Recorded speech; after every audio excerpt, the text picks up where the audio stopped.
तो शुरू किया जाए। तो बेसिकली फिर से मैं आपको आज इस वीडियो में कुछ ऐसी बातें बताने वाला हूं जो आपने ऑलरेडी पहले सुन रखी हैं।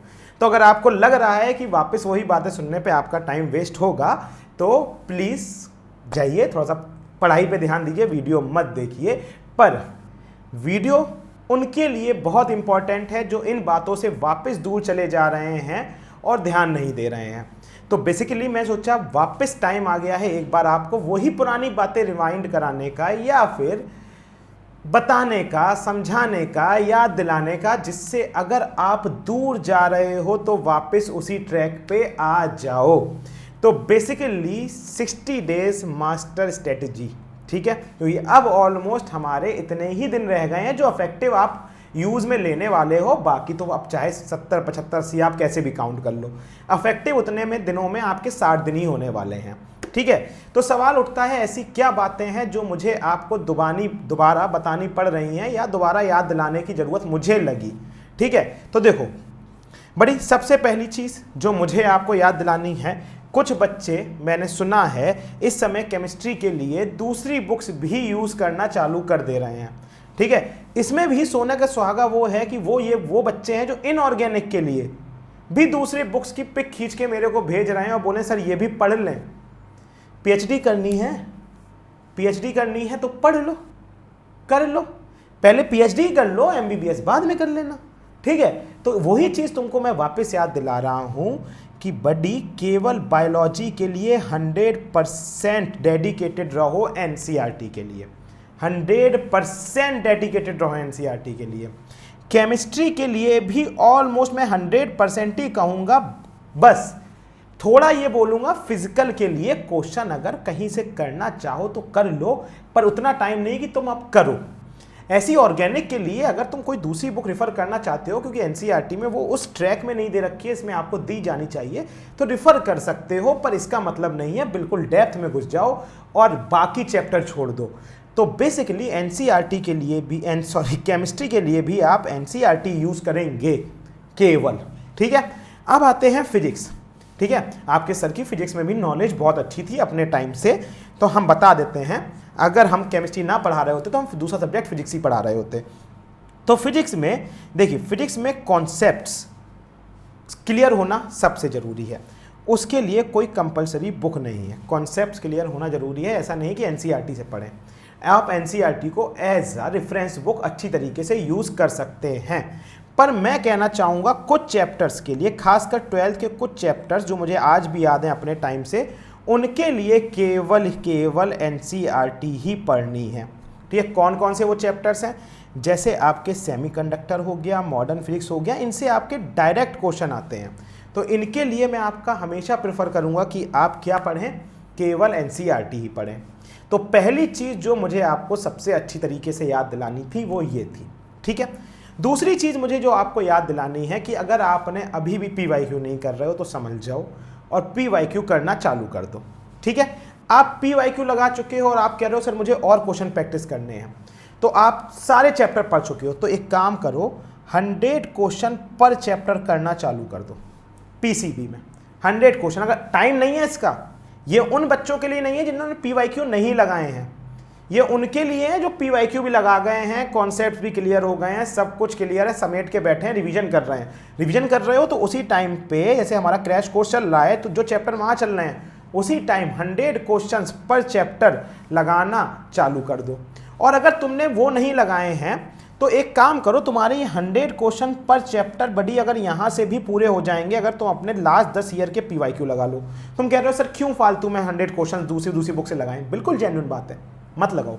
तो क्या करो, फिर से पीवाईक्यू उठाओ और पीवाईक्यू अपने कर डालो, ठीक है। जब पीवाईक्यू करोगे तो देखोगे ऑलमोस्ट इतने क्वेश्चंस हो जाएंगे तुम्हारे हर चैप्टर से। लास्ट 10 ईयर के तुम ऐसे मान के चलो, हर चैप्टर तुम्हें 30-35 क्वेश्चंस मिल जाएंगे अगर सारे सेट्स कवर कर लेते हो, और स्टेट बोर्ड भी कवर कर लेते हो तो तुम्हें 70, 80, 90 क्वेश्चन मिल जाएंगे, तो सफिशियंट। 100 का मतलब ऐसा नहीं तुम भागे हो सर 99 हुए हैं, 100 क्वेश्चन कहाँ है, ठीक है।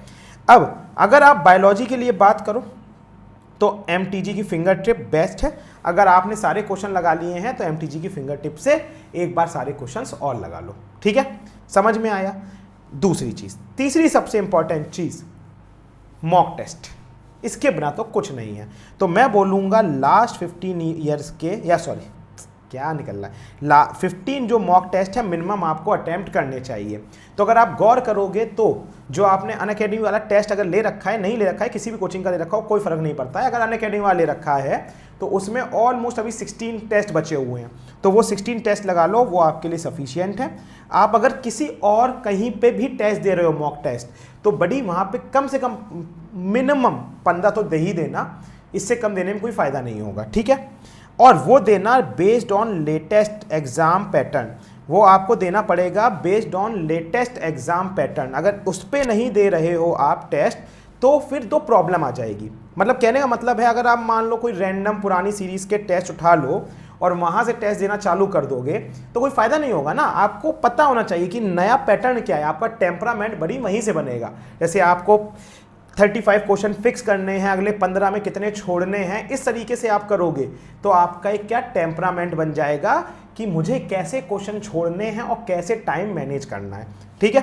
तो ये चीज़ भी हमको समझ में आ गई। अब लास्ट और फोरमोस्ट सबसे इंपॉर्टेंट चीज़, ठीक है, जो आपको याद रखनी है। 3 चीज़ें हमने समझ ली, बड़ी अगर अभी भी नहीं कर रहे हो तो करो। और अब चौथी चीज़ जो इन सबसे ज़्यादा इंपॉर्टेंट है, देखो मॉक टेस्ट तो देना ही है। मॉक टेस्ट देख के सुकून में बिस्तर में नहीं बैठ जाना है। कितने नंबर आए? अरे 200 नंबर आए, क्या करोगे? कुछ नहीं, आराम करेंगे, क्या फ़र्क पड़ता है। नहीं, अगर आपने मॉक टेस्ट दिया है तो मॉक टेस्ट को एनालाइज करना भी बहुत ज़रूरी है। तो मॉक टेस्ट को एनालाइज करना चालू करो, उसमें जो गलतियां निकलें उन गलतियों को एक मिस्टेक बुक में लिखना चालू करो। मिस्टेक बुक का मतलब समझ रहे हो, एक बुक बनाओ, उनमें लिखना चालू करो। उस मिस्टेक बुक को रोज़ सोने से पहले, या बहुत से लड़कों को अच्छा लगता है, बच्चों को अच्छा, बडीज़ को अच्छा लगता है कि सुबह उठ के सबसे पहले पढ़ना। ये मुझे सबसे पहले सुबह उठ के पढ़ना अच्छा लगता था, पर मेरे दोस्तों को मैंने देखा है वो रात में सोने से पहले इसको देखते थे। मुझे इसलिए सुबह अच्छा लगता था क्योंकि मुझे लगता था कि सुबह देख लूँगा तो दिन भर ये गलतियाँ मैं दोबारा नहीं करूँगा, ठीक है। तो बेसिकली आपके ऊपर डिपेंड करता है, चाहे रात में सोने से पहले या जस्ट उठने के बाद देख लेना। आप वो वाले बच्चे मत बनना जो सोने के बाद और उठने से पहले ये वाली नोटबुक देखते हैं। ध्यान समझ रहे हो ना बात को, सोने के बाद और उठने से पहले नहीं देखना है। अगर आपको कॉम्पिटिशन निकालना है तो सोने से पहले और उठने के बाद तुरंत अपनी ये नोटबुक देख डालना। अब आपका होगा क्या, जिस दिन इस नोटबुक में आपकी 250 मिस्टेक्स आ गई, जिस दिन इस नोटबुक में आपकी 250 मिस्टेक्स आ गई, उस दिन याद रखना आप 680 प्लस की तरफ बढ़ चुके हो। आप 680 प्लस से ऊपर नंबर ला सकते हो। और अगर नहीं गए, इतनी नोटबुक नहीं गई, तो इसका मतलब ये भी नहीं है कि आप सोचो सर ने बोला था इतनी नहीं जाएंगी तो 680 नहीं। इसका मतलब आप मिस्टेक्स कम कर रहे हो, and that is also very good. पर अगर मिस्टेक्स कर रहे हो तो वो भी खराब नहीं है, जितनी मिस्टेक्स करोगे उतनी ही मिस्टेक्स सुधरेंगी। बात समझ रहे हो नहीं समझ रहे हो? तो इस चीज़ का आपको याद रखना है और इन चारों चीज़ों को आपको अगेन इम्प्लीमेंट करना है। वीडियो में कुछ ऐसा मोटिवेशन नहीं था आपको, मैं बस आपको दोबारा याद दिलाने आया था कि ये चीज़ नहीं कर रहे हो तो अभी भी करो, ठीक है। टाइम है अपने पास यार, है टाइम, 70 दिन है, 80 दिन है अपने पास, हमारे पास टाइम है। तो हम तो 60 days no break watch challenge लेके चल रहे हैं ना। मैं तो लेके चल रहा हूँ, आप लेके चल रहे हो कि चल रहे हो? देखो मैं आपसे रोज मिलने आता हूँ, रोज मिलने आता हूँ, चाहे मैं आपको कुछ बताने आऊँ, समझाने आऊँ, क्योंकि यार रोज मिलेंगे, एक दूसरे का दर्द बांटेंगे। आप कमेंट में मुझे बताओगे कि सर क्या प्रॉब्लम्स आ रही हैं, मैं उन पे सोचूंगा, होता उन पे वीडियो बना दूँ, अपन इंस्टाग्राम पे बात करते ही हैं, ठीक है। इस तरीके से अपन आपस में बात करते रहेंगे तो इससे क्या होगा, अपन की जो प्रॉब्लम्स हैं, आपको जो प्रॉब्लम्स लग रही हैं वो सॉर्ट आउट होंगी और मैं आपके किसी भी तरीके से मदद कर सकूँ। मतलब चाहे अपना भाई मान के बोलना, सर मान के बोलना, बड़ी मान के बोल लेना। आज तक तो कुछ लोग तो मामू बोलना चालू कर दिए हैं, अच्छा लगता है, वो भी सही लगता है, ठीक है। तो कुछ भी हो, अगर टेंशन हो कमेंट सेक्शन में लिख देना, मैं सारे कमेंट्स देखता हूँ और जो मुझे लगते हैं बहुत जेन्युइन है, जिनको सही में ज़रूरत है, ठीक है, मैं उनको रिप्लाई भी करता हूँ, ये आपने देखा होगा। और बाकी इंस्टाग्राम पे आप पूछ ही लेते हो बाकी चीज़ें, और डिस्कॉर्ड पे पूरी टीम भी बैठी है आपके डाउट सॉल्व करने के लिए। और सबसे इम्पॉर्टेंट चीज़ आपका एक टेलीग्राम चैनल है। कहाँ चला गया वो टेलीग्राम चैनल, ठीक है, मैं बता देता हूँ। आपका एक टेलीग्राम चैनल है, क्या, आनंद मनी 001, ठीक है, आनंद मनी 001। तो जाके उस टेलीग्राम चैनल को फॉलो कर लेना, ठीक है, और फॉलो करने के बाद उस पे सारे आपकी डीपीपीस क्वेश्चन सब कुछ आता रहता है, तो वो आपको वहां से मिल जाएगा। ठीक है, तब तक के लिए buddy take care, bye bye, see you all and love you all.